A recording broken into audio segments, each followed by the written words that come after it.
And now, it's time for another Dice Tower review with Tom Vasel. Hey everybody, I'm Tom Vasel, and today we're taking a look at a game called Canvas. Now you might not know that because it just shows a picture here. It's a very pretty game box, and on the back it tells you everything about the game, but it's gorgeous. This is one of the things that first attracted me to it because, art is subjective and everyone likes different types of art. But this is the kind of art I like. And that's what this game is about. It is a simple game about making paintings and then scoring points for those paintings.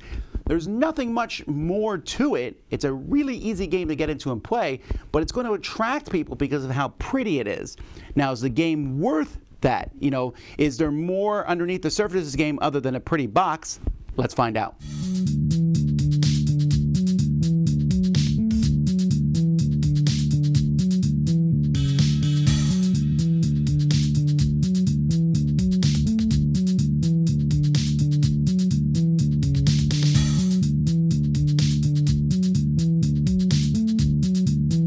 In the game, each player is going to get 3 backgrounds because over the course of this game, you're going to be making 3 paintings. And you also get some of these easels here. You get 4 of these tokens to start with.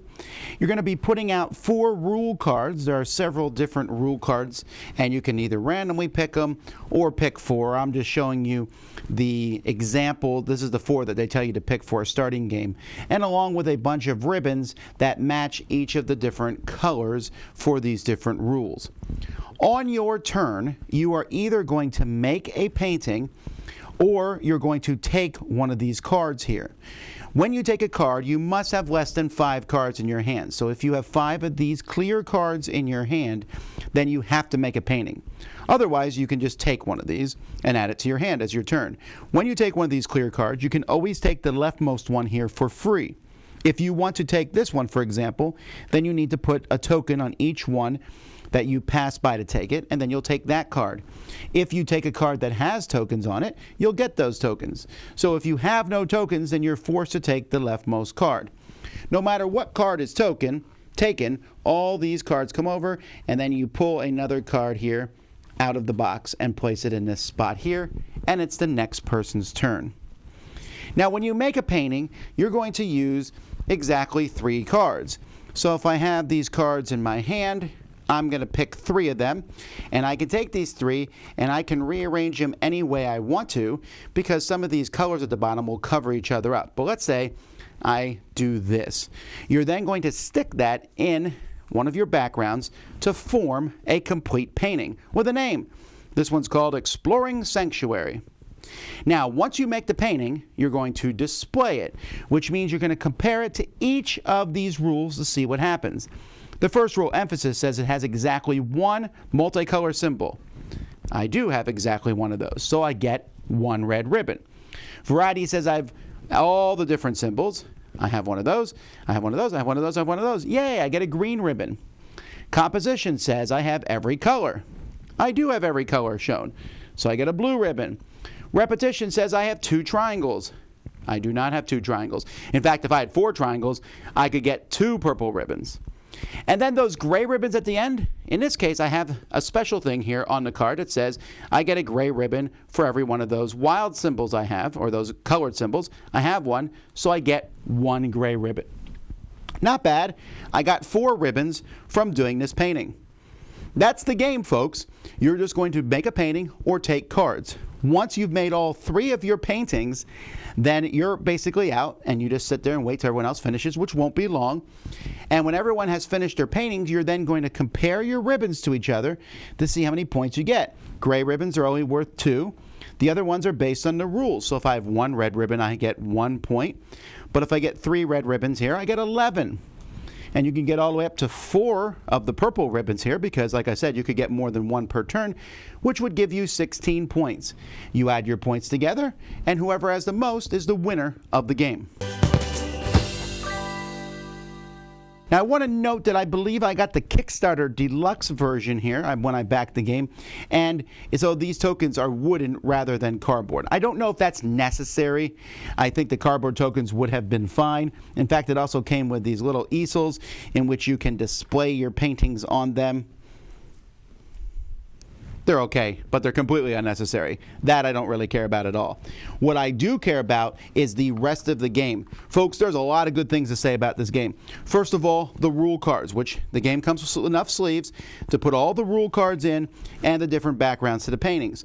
But each rule card, like proximity, you're like, I don't know exactly what that means. Well, they explain it very clearly on the back of each card.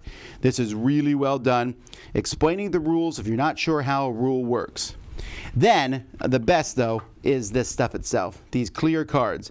All these different things together, and taking three together, any three together, makes a unique painting, and the combinations are endless. So I take these three, and I put them here in the back, and what do I got? Harmonious Moment. That's pretty cool. It's a neat painting. It's a one-of-a-kind thing. And this is going to attract people more than anything else. And also even this box here, since the cards are clear, you're just going to pull cards out of the box. And that's a neat thing. They did a good job with the art. Now, there's a little cloth board, which is okay. It's kind of thematic. And then everything, it's a small box, but it shows you exactly where everything goes in the box. And the box has a hole in it, so you can hang it on the wall. The rule book is very clearly done. Has a linen finish, doesn't need that, but that's nice. And it also has different scenarios you can pick with different combinations of scoring if you want to. So overall, I'm very impressed with components in this game. Folks, this game did incredibly well on Kickstarter. I didn't realize how well it had done until I went back and looked at it. This game was kind of a blockbuster to some degrees. And here's the thing. I think it's going to continue to have that. Now, we talk a lot here on the Dice Tower about welcoming games that are simple and easy to get into. Canvas is the very epitome of a welcoming game. It is charming, it is simple to get into and play, it offers deep, meaningful choices, and at the same time is light as a feather and easy enough for almost anybody to get into. But the theme itself is such a joy. In fact, in our last game of this we played, when it was done, we played a secondary game where we beckoned Mother into the room, I was playing with my children, to come in and judge the paintings as to which painting was the best. And that's what's really cool about this game. There's not a ton of those plastic cards, there's a lot of them though, and enough that every painting mixed with those backgrounds is going to be different. And I'll tell you, maybe you're not me, but occasionally you're trying to build a painting based on how cool the painting looks, and you're like, oh, that's right. I need to build this painting to score the points instead. But the points are pretty simple. Everyone's going to score points. You can do something out there. You can make all the colors. You can match different symbols, have one of everything, have three of one, whatever the rules are. You can follow a few of them. But it's tricky trying to follow all of them. This game uses something I love, which is that there's cards in a row. Take one. If you don't want to take it, put those little easels on the ones you're skipping. Now, those are not money. They're not points. They're just kind of a currency used for that. So in the very first turn, you can take any card you want, but after that, you may be limited based on what other people do. And there's going to be a card you want. Every once in a while you go, those are the two colors I need. That's the symbols I want. Or that's the picture I want. The pictures can be, I guess, sometimes a slight distraction. You're like, I want that. This combination will make a beautiful painting. I enjoy that. It's also really short. Folks, I am super thrilled about this game because this is the kind of game that I think will attract people who normally may not play games. They may not just have noticed this wonderful world of board games that I'm constantly talking about, but now I have something that might catch their attention.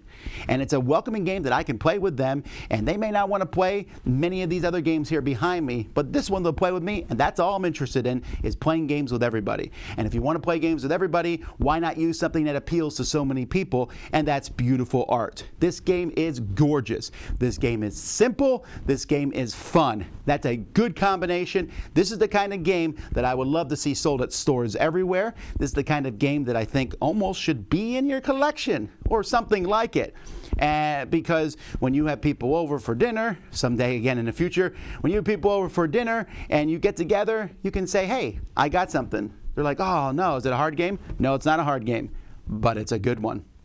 I'm Tom Vasel. We'll see you next time on the Dice Tower. Dice Tower judgment, excellent.